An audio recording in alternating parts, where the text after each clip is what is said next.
Estimados, junto con saludar, hoy veremos la clase de otorrinolaringología. Lo primero a revisar en otorrino es hipoacusias. Las hipoacusias son enfermedades frecuentes, en el fondo, que se pueden dividir en dos grandes grupos, hipoacusias conductivas y sensorioneurales. Respecto a esto, hay que recordar que las conductivas conllevan cualquier causa que provoquen alteraciones del oído externo o oído medio, ¿ya? Las sensorioneurales, cualquier alteración que afecte al oído interno y claramente a la vía nerviosa, octavo par en este caso, o núcleos y corteza cerebral. Causas en el fondo asociadas e importantes a recordar de hipoacusias conductivas corresponden en primer lugar a el tapón de cerumen. Otras causas importantes serían las otitis, todas, ¿ya? Otitis en general. Y otra causa es la otosclerosis, que la otosclerosis corresponde a la artrosis de los huesecillos, ¿ya? En el caso de las sensorioneurales, la causa más frecuente es la presbiacusia. ¿Claro? También va a estar relacionada a el trauma acústico. Esto es por escuchar música muy fuerte, por ejemplo, o trabajar sin protecciones adecuadas. Además, en la sensorio-neural encontramos patologías que vamos a ver más adelante, en la parte final de la clase de vértigo, como la enfermedad de Meniere, neurinoma del acústico también. Y no olviden que los niños también, cuando presentan hipoacusias sensorioneurales, tienen otro nombre que se llama hipoacusia congénita, ¿ya? Eso también es de tipo sensorio-neural.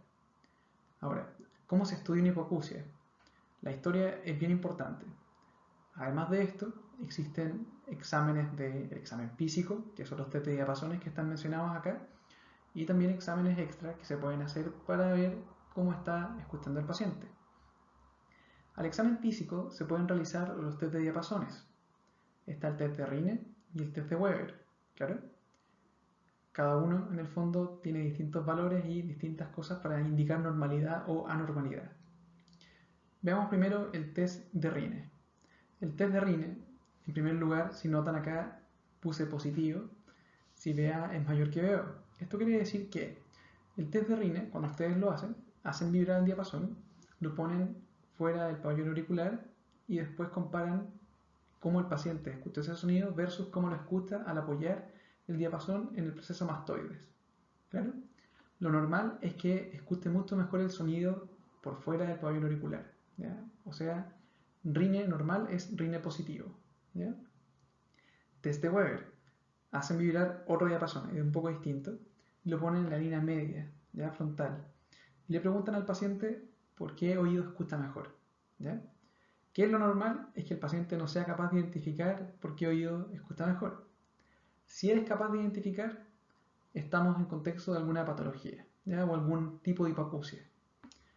Vamos a ver ahora los resultados según el tipo de hipoacusia. Sensorio-neural, por un lado. Vamos a presentar acá test de Rine, que va a estar positivo bilateral. ¿Claro? Porque si el problema está en el oído interno, claramente la vía aérea se va a escuchar mejor que la vía ósea, siempre. Por lo tanto, en el fondo, aunque el oído esté con hipoacusia, igual va a escuchar mejor la vía aérea. Pero el test de Weber es el que nos va a indicar que hay un problema acá, ya que el Weber va a lateralizar ¿a qué lado? ¿Lado sano, lado enfermo? Al lado sano, ¿ya? Lateraliza a sano. ¿Por qué? Porque claramente es el lugar por donde escucha más el paciente. Test de Weber ahora, hipoacusias conductivas ahora. Las conductivas. En este caso, lo normal, en el fondo, recuerdan, el test de Weber era que no lateralice. ¿Cómo se va a encontrar el test de Rine? Rine va a estar negativo en el lado con hipoacusia, en el lado enfermo, ¿ya? Y positivo en el lado sano, porque va a ajustar normalmente. ¿Y el Weber cómo va a estar? El Weber va a lateralizar, pero al lado enfermo. Lateralizar al lado enfermo. ¿Cómo podemos explicar esto? Es bien simple. Intenten hacer el siguiente experimento mientras ven esta clase, que sería hablar y taparse el oído. ¿Por qué? ¿Cómo van a escuchar su voz cuando hagan esto? Al taparse el oído van a escucharse mucho mejor ustedes, ¿claro? Y esto es porque eliminan el ruido ambiente.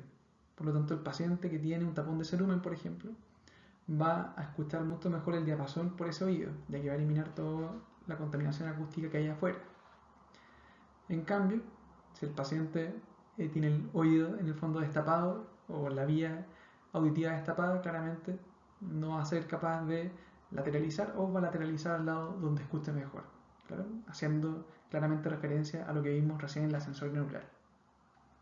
El estudio de hipoacusia claramente va a depender de lo que nos haya resultado en los test de diapasones, de lo que sospechemos clínicamente. También va a depender si es que es una hipoacusia congénita o no. Por lo tanto, en el caso de la hipoacusia congénita, para resolverlo rápido, lo que hay que hacer es un screening, ¿ya? Que ojalá se hiciera en toda la población, pero actualmente se hace en pacientes de riesgo, como por ejemplo prematuros, ¿ya? El estudio acá es con potenciales evocados, ¿ya? O emisiones otoacústicas. Esa es la forma de estudiar una hipoacusia congénita. Ahora, si es que sospechamos que la hipoacusia sensorio-neural por el test de diapasones, lo que debemos realizar es una audiometría, que es el examen de elección para estudiar este tipo de hipoacusia. La audiometría, en el fondo, que es el dibujo que está arriba a la derecha, ese es el examen, en el fondo me puede mostrar distintos patrones de hipoacusia. En primer lugar, expliquemos cuáles son o cuál es la simbología, ¿ya? Aunque claramente ustedes no van a tener que identificar esto en el examen, pero sí deben ser capaces de interpretar el informe, ¿ya?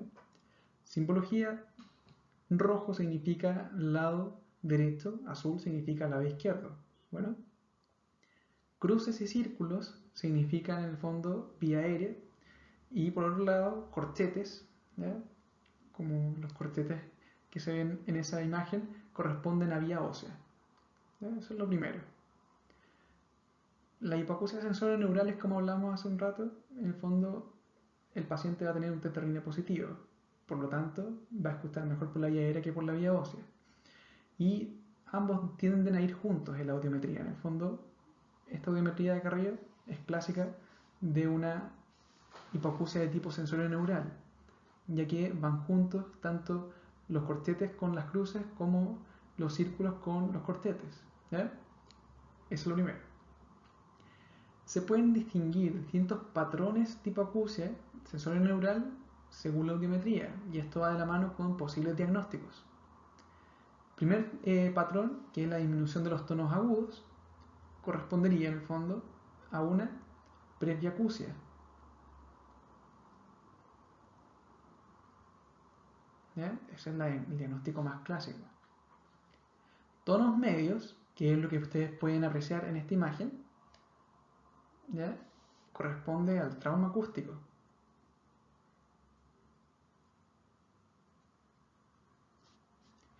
Voy a nombrar de inmediato cómo interpretar la imagen después de mencionar esto. Disminución de los tonos graves corresponde a la enfermedad de Menier. Bueno, ahora veamos esta imagen. Quiero que noten, primero, tenemos frecuencias acá al lado izquierdo, tenemos decibeles. Estos son decibeles y estas son frecuencias en hertz. A menor frecuencia, más grave el sonido; a mayor frecuencia, más agudo es; a menos decibeles, mejor escucha el paciente; a más decibeles quiere decir que hay que subirle el volumen al sonido para que lo escuche. En este caso, como pueden ver, parte con frecuencias bajas, que escucha bien, llega a frecuencias medias a nivel de 4000 Hz, donde casi no escucha, y después en frecuencias más altas vuelve a escuchar. Esto es disminución de los tonos medios, y el cuadro sería compatible con un trauma acústico.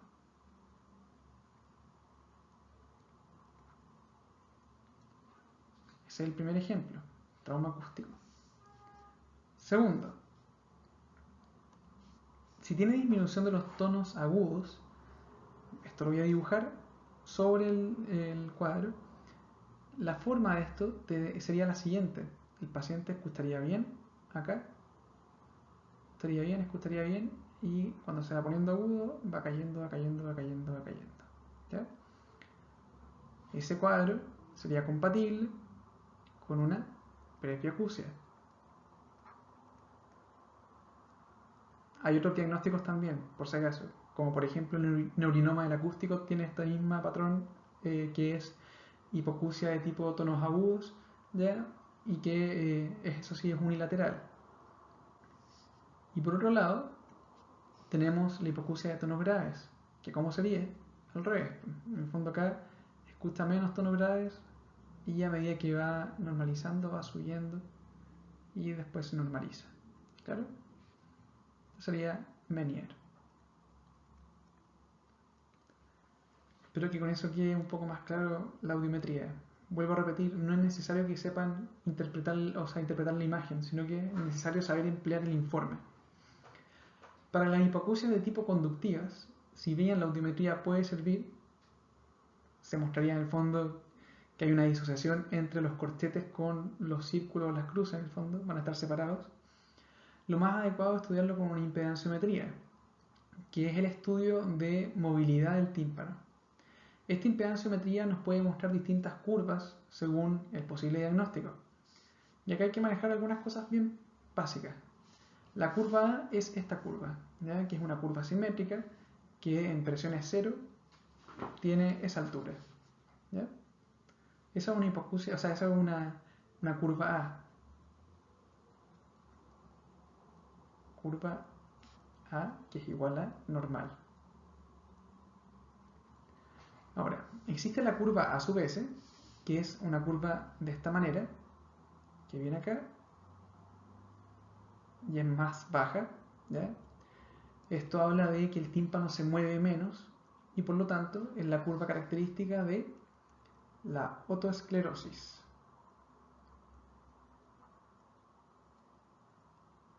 Luego tenemos la curva C, y la curva C es una curva que está desviada hacia presiones negativas. Es como dibujar lo siguiente. ¿Ya? Me quedó una recta ahí en realidad, pero es una curva. Esa es una curva C. Y la curva C me habla de posible patología, ¿ya? O posible disfunción de la tuba auditiva.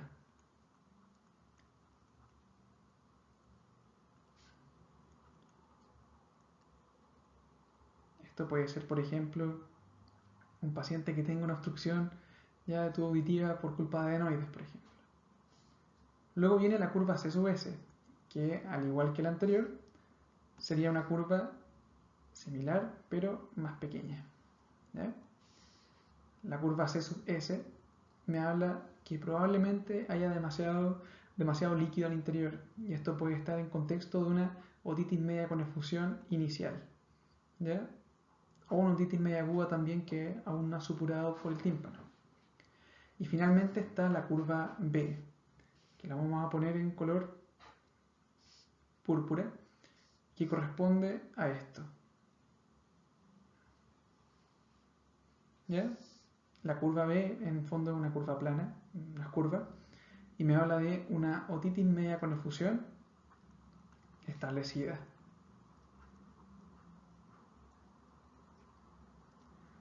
Esto es bien importante de comprender. ¿Cuál es el tratamiento de la otitis, de la hipoacusia entonces? Todo va a depender de la causa. En el fondo el manejo es de la causa. Si tienen una hipoacusia de tipo congénita, el tratamiento es con un implante coclear. Si es una hipoacusia de tipo presbiacusia, se manejará con audífonos. Si es una hipoacusia de tipo conductiva, el manejo debería ser entonces con tratamiento antibiótico en caso de la otitis, colleras en caso de otitis media con efusión, y esto lo vamos a ver más adelante. En el caso de la otoesclerosis, hay que mencionar acá dos antecedentes importantes. Uno es que tiene gran agregación familiar, o sea, es muy probable que el papá también haya tenido hipoacusia desde los 40 años, por ejemplo. Segundo, el tratamiento inicial es quirúrgico. ¿Ya? Muy bien. Disfonía. Las causas y características clínicas de las disfonías es algo que hay que manejar bien.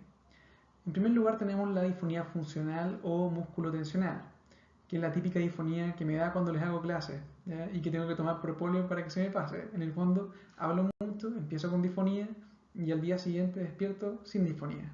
Esa es la característica principal. Luego vienen los nódulos cordales, que acá la característica es que presento disfonía de forma crónica, ¿ya? Los nódulos cordales también pueden aparecer muchas veces en cantantes y son pacientes que están siempre crónicos y que cuando claramente se exceden y tienen como mayor uso de sus cuerdas vocales quedan afónicos. Vean alguna entrevista de Steve Tyler, ya el vocalista de Aerosmith, que es como difónico de forma crónica. Edema de Reinke y paquidermia. En el fondo, el edema de Reinke es como una inflamación intersticial producto de tos crónica, irritantes, ¿ya? Y la paquidermia es la presencia como de también inflamación pero con úlceras. Yo los junto porque las causas son bien similares, ¿ya? Irritación principalmente y reflujo gastroesofágico también puede estar asociado a esto. ¿Claro? Cáncer de laringe. Hay una diapositiva especial del cáncer de laringe que viene a continuación. Recuerden que el cáncer de laringe localizado en las cuerdas vocales o glótico es como el más importante acá, que la buena característica que tiene es que da disfonía rápido, ¿ya? Y luego tenemos la lesión del nervio laringeo recurrente, que su característica principal es la disfonía bitonal. Causas de lesión del laringeo recurrente hay varias. Dentro de ellas están las cirugías, por ejemplo, una cirugía de tiroides, que es una complicación, disección aórtica también, o tumores de cuello. Cuando disección aórtica es una causa importante ahí a recordar. Estudio en el fondo de una disfonía, esto es bien importante. Todo paciente que tenga una disfonía persistente por más de 2 semanas y que cumpla algunos criterios de riesgo, como por ejemplo ser fumador crónico, debería estudiarse acá con una nasofiloscopía, ¿ya? El manejo va a depender mucho del diagnóstico que tengan. Por ejemplo, si es una disfonía de tipo músculo-tensional, el manejo debería ser con entrenamiento vocal gracias a algún fonoaudiólogo. Si tienen nódulos cordales, se operan, ¿ya? El edema de Reinke y la paquidermia, en el fondo, se maneja la patología de base. El cáncer de laringe tiene buen pronóstico dentro de todo y se opera.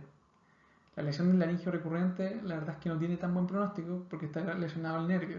Por lo tanto, fonoaudiólogo y rehabilitación bucal. Cáncer de laringe. Existe clínica acá según la localización. Los glóticos, como dije hace un rato, son los más buenos de todos. ¿Por qué? Porque las cuerdas vocales, o glotis en el fondo, tienen mala irrigación linfática. ¿Ya? Por lo tanto, por un lado, avisan luego que son un cáncer porque dan disfonía. Segundo, es muy poco probable que sean avanzados, ya que como no tienen muchos ganglios linfáticos, o perdón, mucho drenaje linfático, tienden a dar metástasis de forma o adenopatías de forma bien tardía. Por lo tanto, se pueden detectar y tratar con intención curativa rápida, radioterapia en general, en ese caso, y resección quirúrgica. Supraglóticos, en el fondo, son los más inespecíficos de todos. Pueden dar sensación de masa, claro, como principal síntoma o alteración de la resonancia de la voz, que es algo raro, pero que puede ocurrir. En general, como son tan inespecíficos, no son de buen pronóstico y muchas veces se encuentran en estados avanzados, donde el tratamiento es la laringectomía, ya en el fondo, o traqueectomía radical. Laringectomía radical, perdón. Subglóticos corresponden a los menos sintomáticos. Su síntoma podría ser ya compresivo, disnea y masa palpable en el fondo, que sería adenopatías. Claro, el supraglótico y el subglótico son los de peor pronóstico en un cáncer de laringe, y eso no hay que olvidarlo. Faringoamigdalitis estreptocócica. Acá pueden ver dos imágenes. Claramente, una es estreptocócica y la otra no. Me gusta mostrar estas imágenes principalmente porque cuando evalúan a un paciente, en la práctica tienen pocos segundos o menos de un segundo para ver la faringe de un paciente con amigdalitis purulenta, ya que va a tener dolor a veces para abrir la boca, como trismus. La causa claramente sería la infección por estreptococo grupo B, ¿ya? Perdón, estreptococo grupo A, ¿ya? Disculpen por eso, el agalactiae no tiene nada que ver acá, sino que sería el Streptopiógenes. El diagnóstico es clínico. ¿Cómo es el diagnóstico en el fondo? El paciente va a presentar fiebre, odinofagia, amígdalas aumentadas de tamaño, ¿ya? Con estos exudados blanquecinos o grisáceos adherentes, ¿ya? También los puede, en realidad no son tan adherentes, son estos exudados que se pueden botar también por el esputo. Además de esto, va a presentar adenopatías, muchas veces dolorosas, adenitis reactivas, y por otro lado puede presentar petequias en el paladar. En el fondo, la imagen de arriba es la imagen característica, ¿ya? De una faringomigdalitis estreptocócica. La otra imagen es con petequias en el paladar, acá lleno de puntitos rojos. ¿Claro? El diagnóstico es clínico, claramente. El tratamiento es con betalactámicos. De elección acá es la amoxicilina, en Chile por lo menos anda bastante bien. También la penicilina benzatina.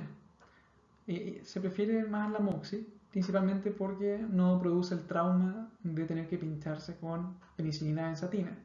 La diferencia va a estar dada principalmente en la posología, ya que la penicilina benzatina se aplica una vez, en cambio la amoxicilina hay que aplicarla todos los días cada 8 horas. Complicaciones de una faringomigdalitis estreptocócica corresponden en primer lugar a los flegmones y los abscesos en el fondo que se pueden aparecer abscesos faringios, ¿ya? Que pueden ser abscesos periamigdalinos simples o abscesos parafaringios o retrofaringios. Tratamiento de eso ya es quirúrgico, ¿claro? Mononucleosis viral. Recuerden que la mononucleosis es la enfermedad del beso. La causa es principalmente el virus Epstein-Barr. También el citomegalovirus podría provocar algo similar.